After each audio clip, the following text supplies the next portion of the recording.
I'm moving out tonight, Nathan said, his voice flat. Don't contact me again. I stood in our kitchen, still holding the spatula I'd been using to make his favorite pasta dish for our anniversary dinner. The sauce bubbled behind me, filling the room with the scent of garlic and basil. His words didn't make sense against the backdrop of normalcy. The bottle of wine breathing on the counter, the table set with our wedding china, candles waiting to be lit. What? The spatula slipped from my fingers, clattering against the hardwood floor. A splash of marinara marked the pristine white tiles like a bloodstain. Nathan's face remained impassive, blue eyes cold as he adjusted the strap of his overnight bag. You heard me, Elena. I'm done pretending. Pretending what? Nathan, it's our anniversary. I don't understand. I don't love you anymore. He said it like he was commenting on the weather. I haven't for a long time. The kitchen timer dinged, an absurdly cheerful sound that made me flinch. Outside, rain began to tap against our windows, a gentle percussion accompanying the collapse of my world. Is there someone else? I managed to ask. His silence was answer enough. I took a deep breath, steadying myself against the kitchen island. Fine, I said, surprising myself with my own calmness. Go. As the door closed behind him, I turned off the stove, opened my laptop, and made my first cancellation. 6 months earlier, life had been different. Nathan and I had been married for 7 years, not without challenges, but solid. Or so I thought. I first noticed the subtle shift in January. Nathan, normally attentive and affectionate, began working late. His marketing firm had landed a major client, he explained. The project demanded overtime, weekend work, constant attention. It's just for a few months, he promised, kissing my forehead as he left on a Sunday morning. This account could mean partner for me, Elena. I understood ambition. As an interior designer with my own growing client list, I respected dedication to career. And Nathan had always supported my professional goals, cheering my successes and comforting my disappointments. We were a team. His victories were mine, and vice versa. But by March, the late nights had become routine rather than exception. His explanations grew vague. The warm details he used to share about his day disappeared into one-word answers. How was work? I'd ask. Fine. The new campaign? Coming along. The emotional distance was harder to bear than the physical absence. Nathan had always been my safe harbor, the person I could come to with anything. Now, I found myself censoring my thoughts, measuring my words, afraid of further alienating him. One night in April, I woke at 3 a.m. to find his side of the bed empty.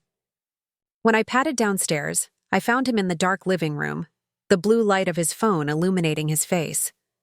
He startled when he noticed me, quickly turning the screen off. Couldn't sleep, he muttered. Work stuff. I wanted to believe him. I needed to believe him. Come back to bed, I said, holding out my hand. He hesitated, just long enough for doubt to burrow deeper into my heart, before following me upstairs. In the morning, while Nathan showered, I did something I never thought I would do. I checked his phone. Nothing suspicious in his texts. His email showed only work correspondence. Calendar entries matched his explained absences. Relief flooded through me. I was being paranoid, creating problems where none existed. But then I noticed a second calendar app, tucked away in a folder. When I opened it, my stomach dropped. Secret appointments labeled only with initials. M, dinner, M, hotel, M, weekend away. I replaced the phone exactly as I'd found it and went downstairs to make coffee, my hands trembling so badly I spilled grounds across the counter. That night, I suggested a weekend getaway, just the two of us. I can't, Nathan said, not meeting my eyes. The Bellman account is important, I know. But so are we. I reached for his hand. I miss you. For a moment, he softened. I miss you too. His fingers squeezed mine. Let me check my calendar, okay? Maybe in a few weeks. A few weeks later, I suggested dinner at Riviera, the restaurant where he'd proposed. He agreed surprisingly readily, and for the first time in months, we connected. He listened, laughed, asked questions about my latest project. Over tiramisu, he reached across the table and took my hand. I've been distant, he admitted. Work has been intense, but that's no excuse. Hope bloomed in my chest. We can fix this, I said. We can, he agreed. The next day, he canceled our weekend plans, emergency at the office. I watched him pack an overnight bag, his movements efficient, practiced. That's when I hired Mia. Mia Rivera was a private investigator with kind eyes and a no-nonsense manner. Most of my clients already know the truth, she told me in her small office. They just need confirmation. I need to be sure, I said. Maybe there's an explanation. Mia's expression told me what she thought about explanations, but she took my case. For the next month, I lived in limbo. Each morning, I'd kiss Nathan goodbye, maintain the fiction of normalcy, and wait for Mia's updates. Each new piece of evidence was a dagger. Receipts for jewelry I'd never received. Dinner reservations for 2 at restaurants Nathan claimed to dislike. Photos of him entering a downtown apartment building. Then came the photographs of her. Melissa Vega, Mia explained, sliding the file across her desk. Senior account executive at Riverton Media, recently transferred from their Chicago office. I stared at the image of a beautiful woman with dark hair and confident posture, walking beside my husband. Their body language told the story their words didn't need to, the subtle lean toward each other, the casual intimacy of his hand at the small of her back. They've been seeing each other for approximately 4 months, Mia continued. Based on my investigation, it appears serious. Serious, I repeated numbly.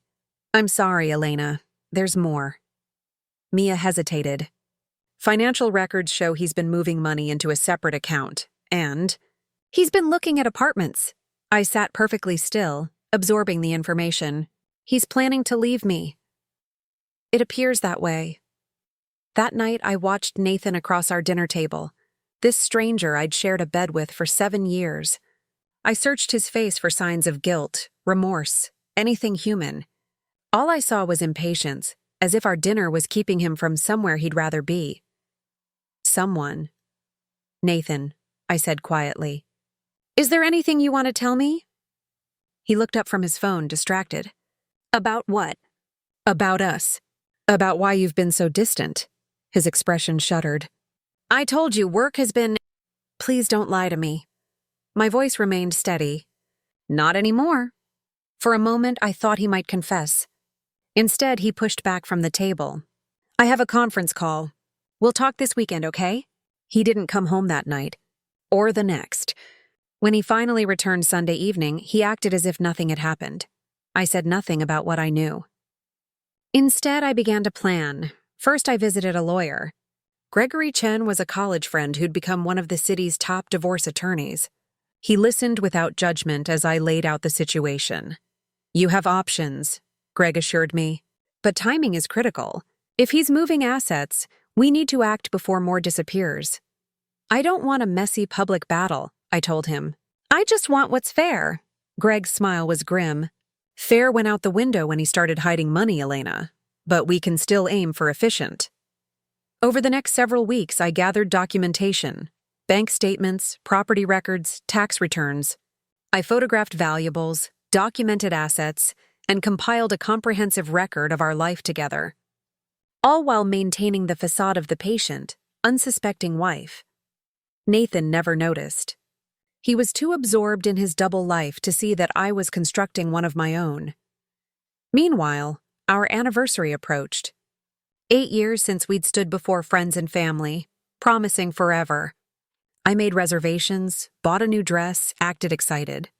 Nathan seemed surprised but agreed to be home on time. That's when I decided. Our anniversary would mark the end, not a celebration. It was time to cancel Nathan. The day before our anniversary, Nathan was unusually attentive. He called during lunch, asked about my day, mentioned looking forward to our dinner. For a disorienting moment, I wondered if I'd imagined everything, the distance, the lies, the other woman. Then my phone pinged with a message from Mia, a photo of Nathan and Melissa leaving a jewelry store, his arm around her waist, both smiling. The timestamp showed it was taken 20 minutes after his call to me. Something inside me hardened permanently. That night, I feigned sleep as Nathan slipped into bed past midnight. When his breathing deepened, I carefully reached for his phone. Unlocking it with the password I'd discovered weeks ago, I found what I was looking for: messages to Melissa discussing their future together. "Tomorrow's the last hurdle," he'd written. "After that, we're free to start over." Her response: "Counting the hours." "Does she suspect anything, Elena?" "No, she's planning our anniversary dinner. After tomorrow, it'll be over." I returned the phone, my decision solidified. In the darkness, I whispered, "You're right about that, Nathan." The next morning, our anniversary, I rose early. Nathan was still asleep as I prepared for the day that would change everything. I called in sick to work, then drove to the bank where we had our joint accounts. "I'd like to close these accounts," I told the manager, presenting the paperwork Greg had prepared. As Nathan's wife, I had full access. By noon, I had transferred my rightful share of our joint assets to new accounts in my name only, leaving enough in our shared accounts to avoid triggering immediate suspicion. Next, I visited our investment advisor. With a power of attorney document Nathan had signed years ago and never revoked, I made several strategic changes to our portfolio, protecting my interests while maintaining the appearance of normalcy. At the jewelry store, I had our most valuable pieces, including my grandmother's diamond necklace, which Nathan had always admired, removed from our safe deposit box. The family heirlooms were mine by right. The gifts from Nathan would serve as small compensation for his betrayal. By mid-afternoon, I had executed the most critical elements of Greg's plan. The remainder would unfold after Nathan's departure. Then I went home to prepare his favorite meal, the one he'd requested for our special night. Pasta pomodoro with fresh basil from our garden, crusty bread, tiramisu for dessert. I set the table with our wedding china, arranged flowers, chilled his favorite wine, and I waited. When Nathan walked in at 6:30, his expression flickered with what looked like genuine remorse. He held a small wrapped gift and a bouquet of lilies. "Happy anniversary," he said, kissing my cheek. I accepted both with a smile. "You remembered my favorite flowers." For a moment, we stood in our kitchen, the scene of thousands of ordinary evenings and now this extraordinary one, like actors who'd forgotten their lines. I broke the silence. "Dinner's almost ready. Why don't you pour the wine?" As Nathan opened the bottle, I noticed his hand trembling slightly. Was it guilt? Or anticipation of what he planned to do? We sat across from each other, making small talk about nothing: the weather, neighborhood gossip, a movie neither of us had seen. With each passing minute, the tension thickened. Finally, Nathan set down his fork. "Elena," he began, and something in his tone told me the moment had arrived. But I wasn't ready yet. "Let's open gifts first," I suggested brightly. I handed him a wrapped package, a leather portfolio I'd purchased weeks ago before I knew the truth. "It's beautiful," he said, running his fingers over his embossed initials. "Thank you." "Your turn," I said, nodding at the small box beside my plate. Inside was a diamond tennis bracelet, elegant, expensive, and exactly the kind of parting gift a guilty man would choose. I wondered if Melissa had helped him select it. "It's lovely," I said, fastening it around my wrist. "Thank you, Nathan." He looked relieved, as if my acceptance of his gift somehow absolved him. "I'm glad you like it." I took a sip of wine. "So, what were you going to say?" Nathan straightened, adjusting his posture like he was preparing for a client presentation. "Elena, we need to talk." And then he said the words I'd been expecting for weeks. The words that, despite all my preparation, still cut like glass. "I'm moving out tonight. Don't contact me again." After Nathan left, I sat alone in our kitchen for a long time. The pasta grew cold. The candles burned down. Outside, the rain intensified, drumming against the windows. I picked up my phone and opened my to-do list labeled cancellations. First, I canceled our joint credit cards. All of them. With a few clicks, Nathan's financial convenience evaporated. Next, I called our phone carrier and removed his devices from our family plan. Effective immediately, I logged into our streaming services, changed the passwords, and removed his profiles. Same for our cloud storage, where all our photos and documents lived. I canceled the reservations he'd made for next weekend. Not with me, but with her. The romantic B&B 3 hours upstate, the private wine tour, the sunset cruise, all gone. I sent an email to our building management, advising them that Nathan no longer lived here and should not be granted access without my express permission. Then I opened the safe behind the painting in our home office, a hiding place Nathan thought only he knew about, and removed the documents I'd need. Our marriage certificate, insurance policies, property deeds. As I worked, a strange calm settled over me. This wasn't revenge exactly. It was reclamation. When my cancellation list was complete, I poured another glass of wine and called Mia. "It's done," I told her. He left. "Are you okay?" she asked. "No," I admitted. "But I will be." After a pause, I added, "I need one more favor." The next morning, while Nathan was presumably waking up in Melissa's apartment, I met with Greg to finalize our legal strategy. He was impressed with my preparation. "Most clients can barely think straight at this stage," he observed. "You're 10 steps ahead." "I've had time to process," I said. "Now I just want it over with." "We'll file for divorce on grounds of adultery," Greg explained. "With the evidence you've gathered, plus the financial documentation of his hidden accounts, we're in a strong position. But be prepared. Once he realizes what you've done, he won't go quietly." I thought about Nathan's face as he'd delivered his parting speech. Confident, dismissive, certain of his control over the situation. I'm counting on it. 2 days passed before Nathan tried to contact me. I was in a client meeting when his name appeared on my phone. I declined the call and continued discussing backsplash options as if nothing had happened. By that evening, he'd called 17 times and left a series of increasingly agitated messages. "Elena, my cards aren't working. Call me. Why is my phone shut off? This is childish." I tried to get into the apartment for my things. They wouldn't let me in. "Call me back now." The final message had a different tone, less commanding, more uncertain. "Elena, I know you're upset. We need to talk, please." I didn't respond to any of them. On the 3rd day, as I was leaving my office, I found Nathan waiting by my car. He looked disheveled, his usually immaculate appearance rumpled. The sight gave me a flicker of satisfaction. "You can't just cut me off like this," he said, stepping toward me. "It's my money, too." I regarded him calmly. "I've only accessed what's legally mine, Nathan. You should know. You've been doing the same for months." His expression faltered. "What are you talking about?" "The separate account. The cash withdrawals. The apartment hunting. Did you think I wouldn't notice?" "You had me investigated?" Indignation flashed across his face. "Yes. Did you expect me to sit idly by while you dismantled our life?" Nathan ran a hand through his hair, recalibrating. "Look, I handled this badly. I know that. But we can be adults about it. We need to discuss division of assets, the apartment—" "My lawyer will contact yours," I interrupted. "I filed for divorce yesterday." "Your lawyer?" He looked genuinely shocked. "Jesus, Elena, it's been 3 days.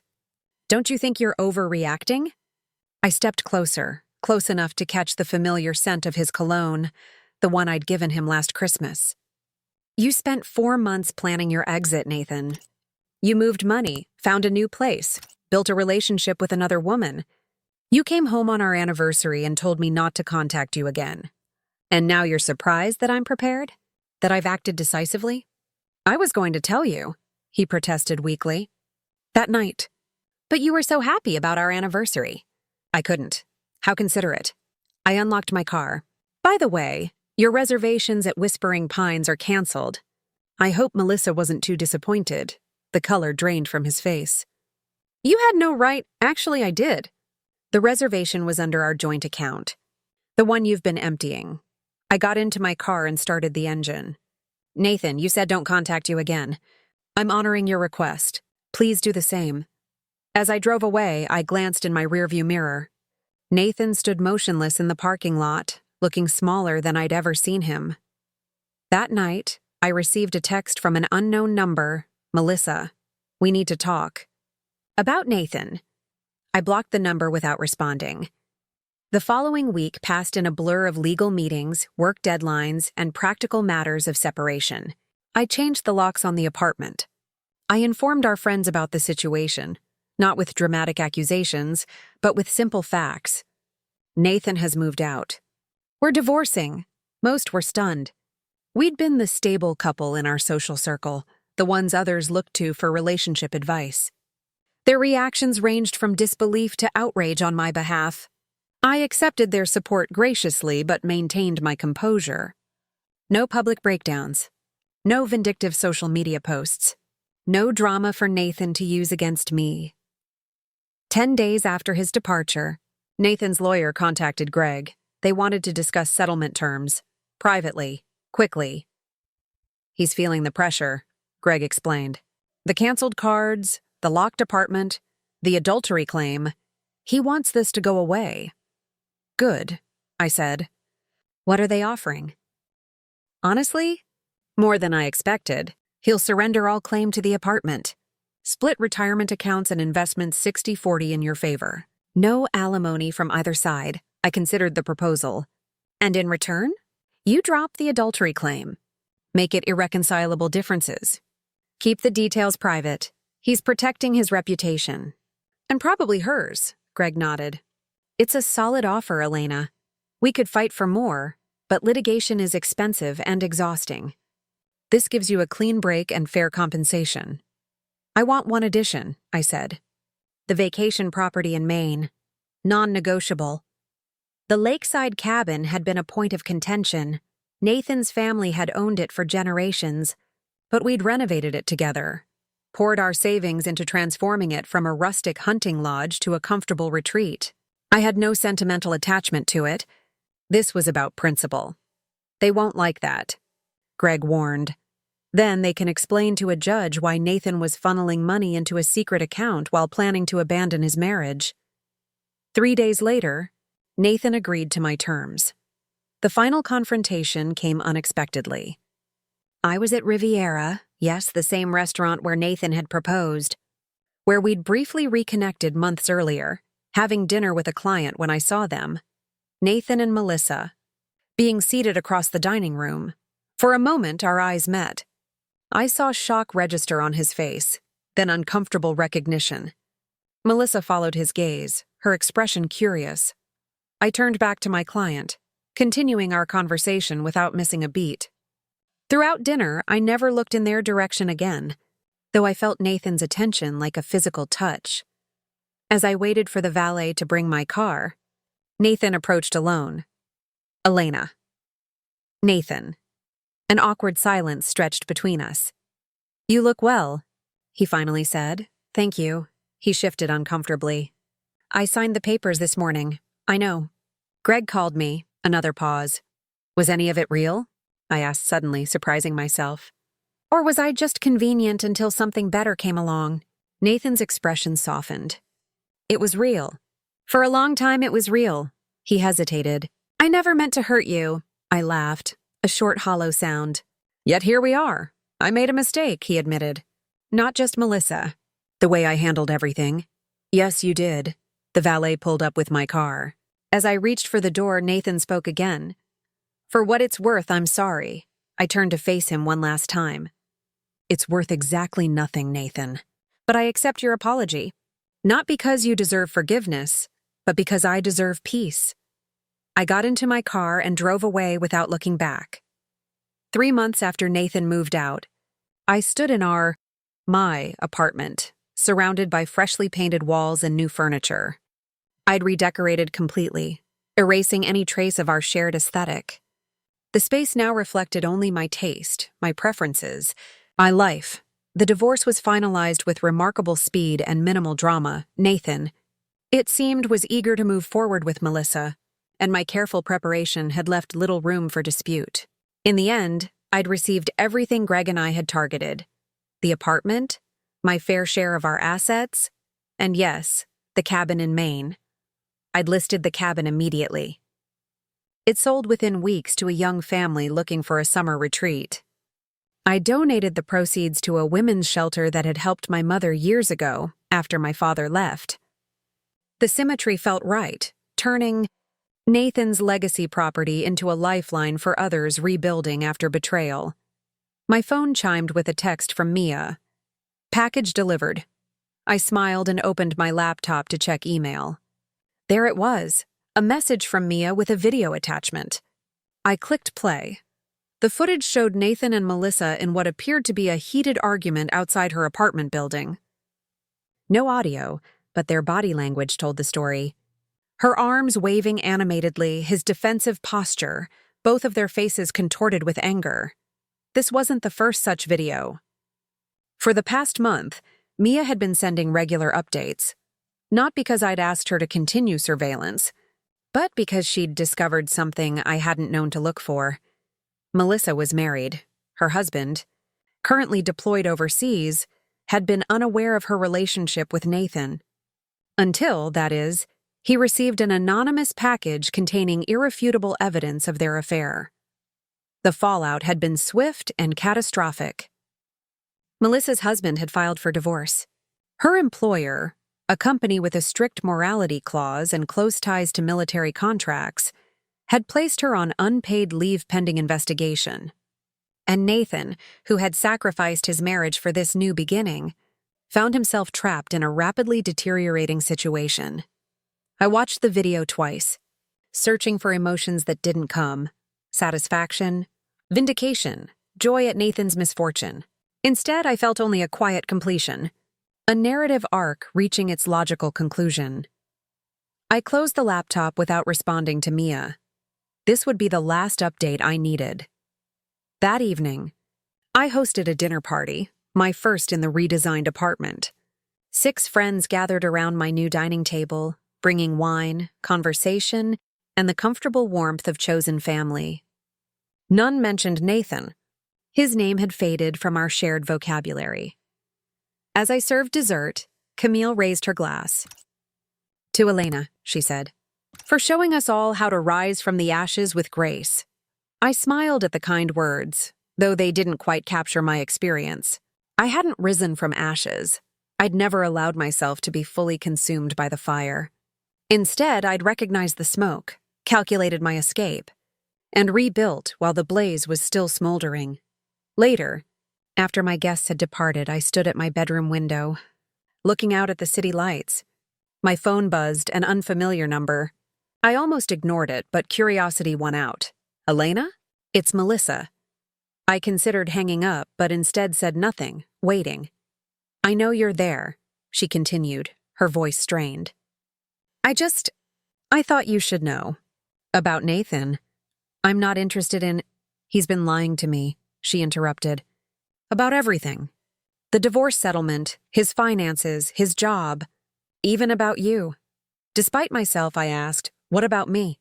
"He said you were cold, distant, that your careers had driven you apart years ago." She gave a bitter laugh. "He made it sound like he was escaping a loveless marriage. But when I saw you that night at Riviera, the way you carried yourself, I knew it wasn't true. I absorbed this in silence." "I'm not asking for forgiveness," Melissa continued, "but I wanted you to know that it's over. I've ended it.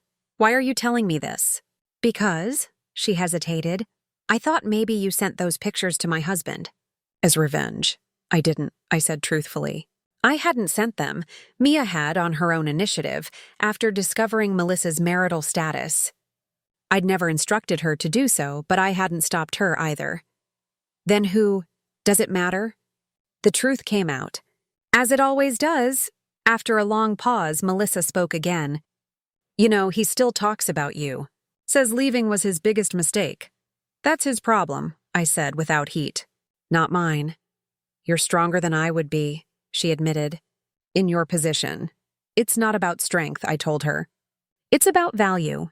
I know mine." Nathan forgot his. After we hung up, I deleted the number. Then I opened my balcony doors and breathed in the night air, feeling lighter than I had in months. The next morning brought an email from an unexpected source, David Mitchell, Nathan's boss. He requested a meeting, offering to come to my office or meet on neutral ground. Curiosity piqued. I suggested a coffee shop near my design studio. David looked uncomfortable as we settled at a corner table. His usual corporate confidence diminished. "Thank you for meeting me," he began. "I know this is unusual. What can I do for you, David?" He sighed. "It's about Nathan. He's been struggling, professionally and personally." I raised an eyebrow but said, "Nothing." "The Bellman account, the one he was supposedly working on during your separation, was never his project." David looked embarrassed. "In fact, his performance has been concerning for months. Missed deadlines, incomplete presentations, client complaints." "That's unfortunate," I said neutrally. "But I don't see how it concerns me. It doesn't directly." David hesitated. "But there's more. The firm is conducting an internal audit. There are discrepancies in some of Nathan's expense reports and client billings. Nothing definitively criminal yet, but concerning enough that we've placed him on leave." I absorbed this information, fitting it into the puzzle of Nathan's behavior. The separate account, the cash withdrawals. Perhaps they weren't just preparations for leaving me, but something more troubling. "Again," I said, "I'm not sure why you're telling me this. Because he's named you as his character reference. Claims you'd vouch for his integrity." I stared at David, momentarily speechless, then laughed. A genuine, surprised sound. "You can't be serious," David grimaced. I told him it was inappropriate, but he insisted. Said despite everything, you knew him better than anyone. That you'd confirm he's not capable of deliberate wrongdoing. The audacity was so quintessentially Nathan that I felt an unexpected wave of familiarity. Not nostalgia exactly, but recognition of a pattern I'd somehow missed during our marriage. Nathan had always believed himself the hero of every story, exempt from the consequences of his actions, confident that his charm would smooth any difficulty. "I won't be providing a reference," I said simply. David nodded, looking relieved. "I understand. I wouldn't have asked, but company policy required me to follow up on all named references." As we parted, David paused. "For what it's worth, Elena, many of us at the firm were shocked by how Nathan treated you. You're always welcome at company events, regardless of what happens with him." I thanked him politely, though I knew I'd never attend another of their gatherings. 6 months to the day after Nathan's departure, I received a final communication from him, a handwritten letter delivered to my office. I recognized his handwriting on the envelope, considered throwing it away unopened, but curiosity prevailed. "Elena, I've written this letter a dozen times in my head. Nothing seems adequate. You deserved better than what I gave you." Then who I was. I see that clearly now. Melissa is gone. My job is in jeopardy. The life I threw away ours to pursue has collapsed entirely. This isn't meant to earn your sympathy. I don't deserve it, but to acknowledge the complete failure of my judgment. I told myself a story about our marriage, about you, that justified my actions.